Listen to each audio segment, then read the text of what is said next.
In the name of Allah, the most gracious, the most merciful. All praise is due to Allah. We praise Him, we seek His help, and we seek His forgiveness. Whoever Allah guides, none shall misguide, and whoever Allah misguides, none shall guide.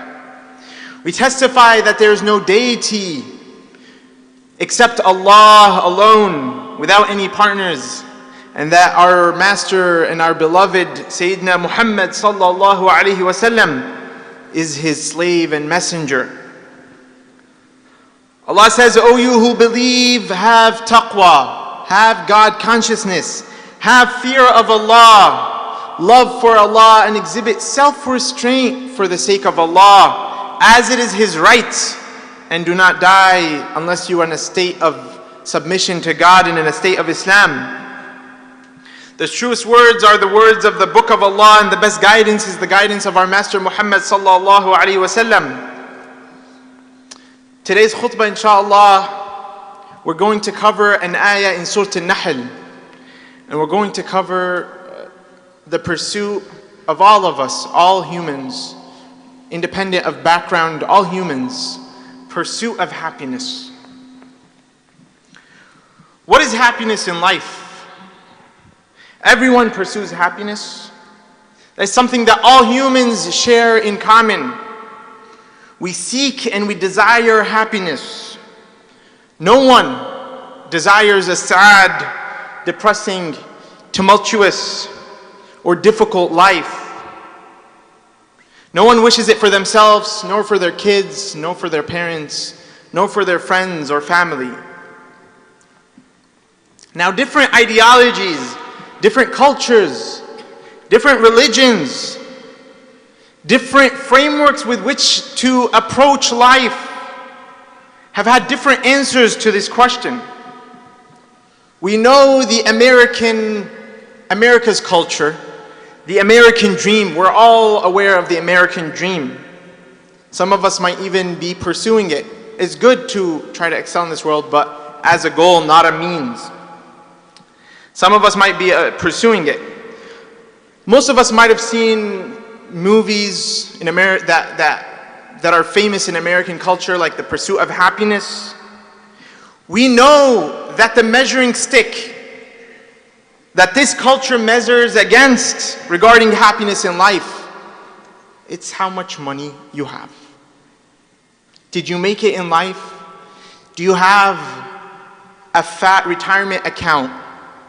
Do you have the house that you desire? Do you own it? Do you have the cars that you want? Were you able to get the promotion you wanted? Were you able to ride on the most recent or most few recent stock bull runs? Did you pay off your home that was worth $1 million and now it's worth $2 million? Were you able to pass the exam? Did you graduate with the grades that you want? Did you get the internship you wanted? Were you able to get into the school you wanted? Those are some of the answers that the American dream answers. But we as believers, we as Muslims, we turn to Allah. We say, oh Allah, us and all humans, we seek happiness. How do we grasp, how do we get happiness? How do we achieve this pursuit? The one, Allah, our Creator, the one who created us, He gave us the answer. He says in Surah An-Nahl, but before we get into the ayah, Surah An-Nahl is a beautiful surah. Everyone should read it. It's one of my favorite surahs, and it comes 2 surahs before Surah Al-Kahf. And it starts a lot of ayat. The ayah we're going to cover is ayah, I believe, 97. But it starts in the beginning of the Quran about the marvel of Allah's creation. Allah talks about the creations of the heavens and the earth, our creation. He talks about the utility of livestock and how we conduct trade.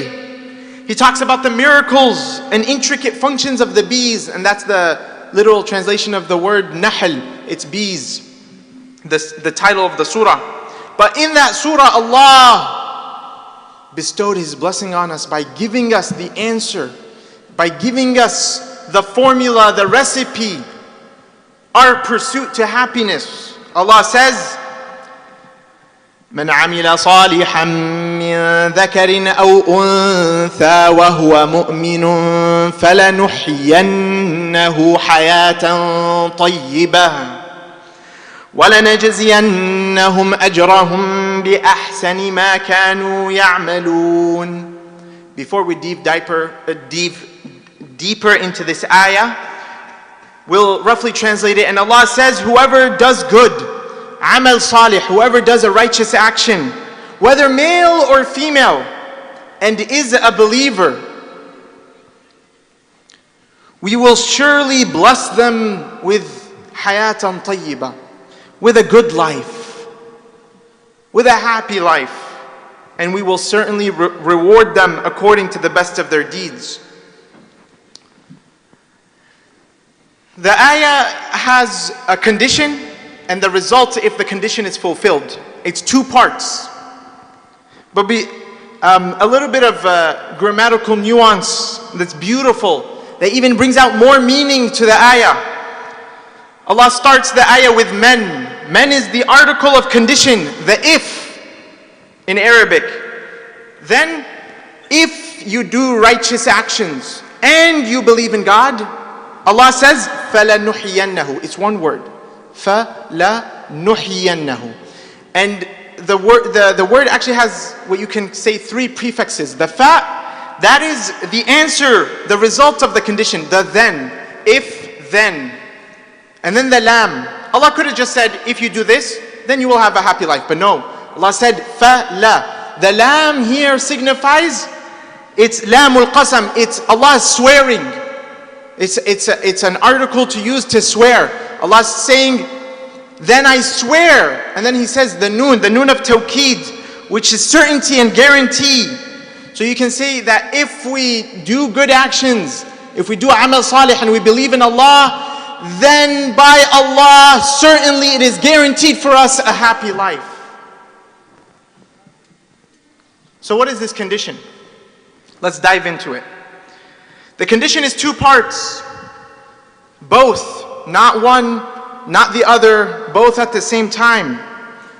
We need to do amal salih, a righteous action. We need to do good deeds, and we need to believe. We need to have belief in Allah. You will not achieve happiness in this life by amassing a lot of wealth. You will not achieve happiness in life by just believing. And you will not achieve happiness by just doing good deeds. You will achieve happiness if you do good actions, good deeds, and you believe in Allah. We need to have both. It's not A or B, it's A and B. In our creed, the ulama say there is no good action accepted by Allah without belief in Allah. For the biggest transgression a human can do is disbelief in Allah Azza wa Jal. So how would Allah accept our actions if we don't firmly believe that He is our sustainer, He is our creator, He is the source of all mercy, He is the one we turn to, He is the most wise. Nothing He decrees for us is not khair for us. He is the ever most merciful and compassionate. The mufassirun and the ulama, they say the good action, the amal salih, it needs to meet two requirements. An action that we do needs to meet two requirements. First of all, by definition, it needs to be an action. We can't sit in life and do nothing and expect to have a happy life. We must act. But the action needs to have two things. First is an intention. We must intend it for Allah's sake.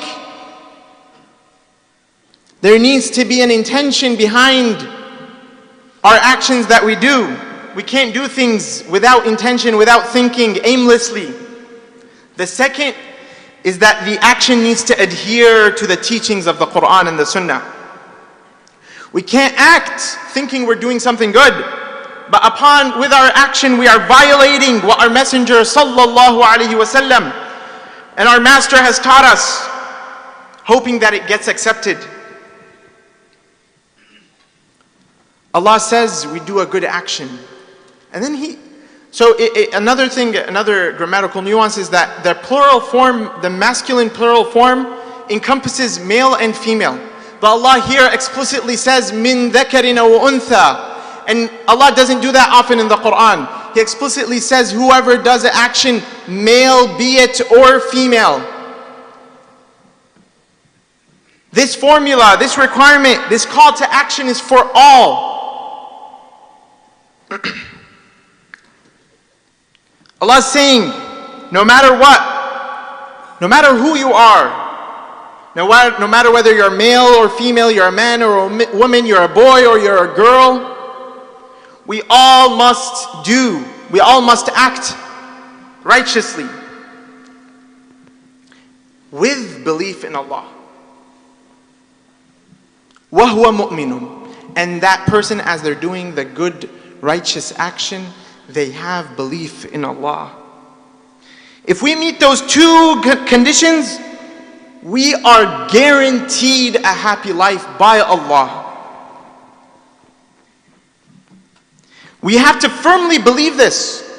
We have to have conviction that if Allah granted us the ability to believe Him and act righteously, then we are guaranteed by Allah a happy life. So if a righteous action, if something calls upon you to do something that is good, be happy. If your parents ask you for a favor, celebrate. If you volunteer at the masjid, celebrate. If you memorize the Quran, celebrate. If you have unexpected guests over and you feed them, celebrate. If you pray Fajr in the masjid or Taraweeh, inshallah Ramadan comes and we all get to Ramadan, celebrate. Even if it's trash day and you're taking back your trash bins and you see your neighbor didn't take it out and you reel it in, celebrate. If Allah gifted us the ability and the means to act righteously, and He blessed us with Islam, then we must celebrate, for Allah has guaranteed for us a happy life. Now if we do these two conditions, Allah guaranteed for us hayatan tayyibah, what I'm translating as a happy life. But what is hayatan tayyibah? The Mufassirun also have elaborated on what is hayatan tayyibah. If it's not money that brings us happiness, then what is it? How come some of the most affluent, rich, and noble, and powerful Sahaba, when they converted to Islam and were stripped of all their wealth, were kicked out of their home?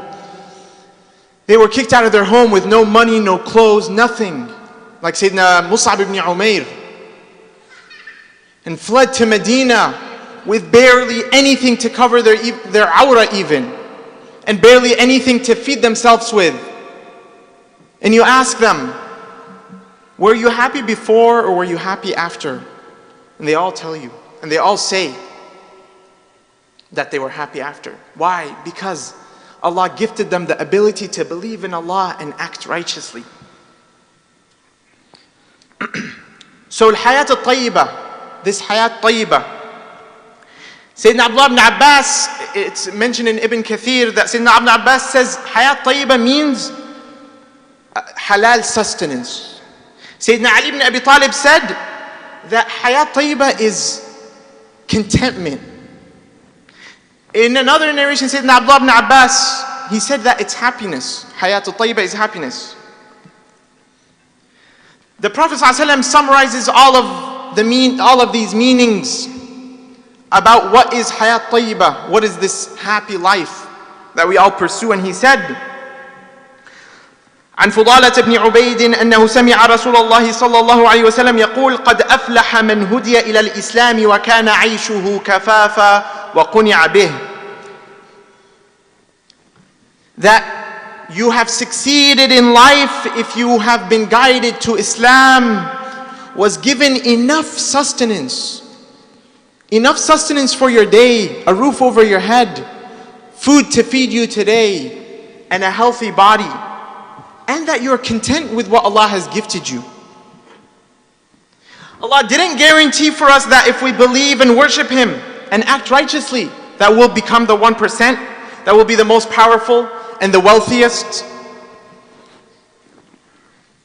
For how many millionaires and billionaires and politicians and dictators are not happy nor content? Happiness is leveraging our belief and reliance on Allah to become content in life. If we are content, then we have what we desire. We have already arrived. And if we have what we desire, then we have achieved the pursuit of happiness.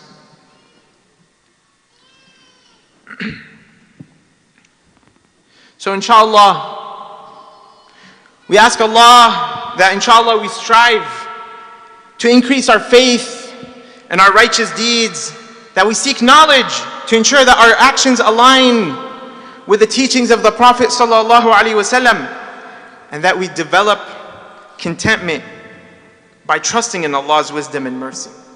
أقول قولي هذا وأستغفر الله لي ولكم ولسائر المسلمين.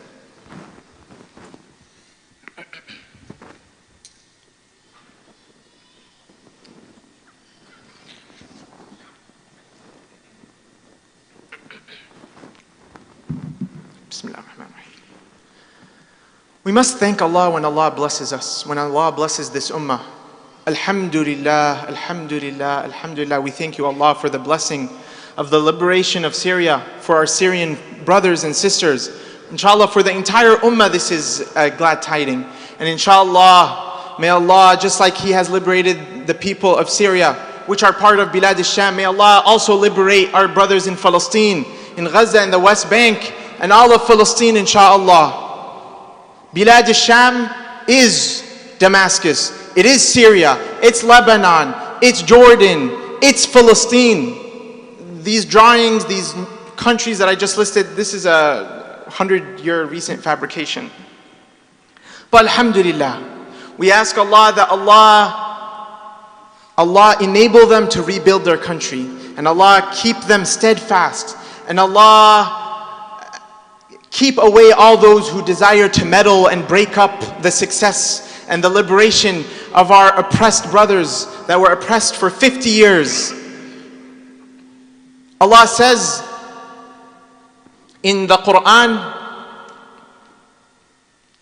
that if we believe and we have reliance on Allah, Allah will create a path for us, a way to a light at the end of the tunnel, and He will give us rizq from where we do not expect, where we expect least. Alhamdulillah, we were expecting the liberation of Syria the least with this little calamity. Alhamdulillah, Alhamdulillah, we thank Allah, and we ask Allah that inshallah Allah make this a means for faraj for the entire ummah, for all the Muslims suffering around the entire world.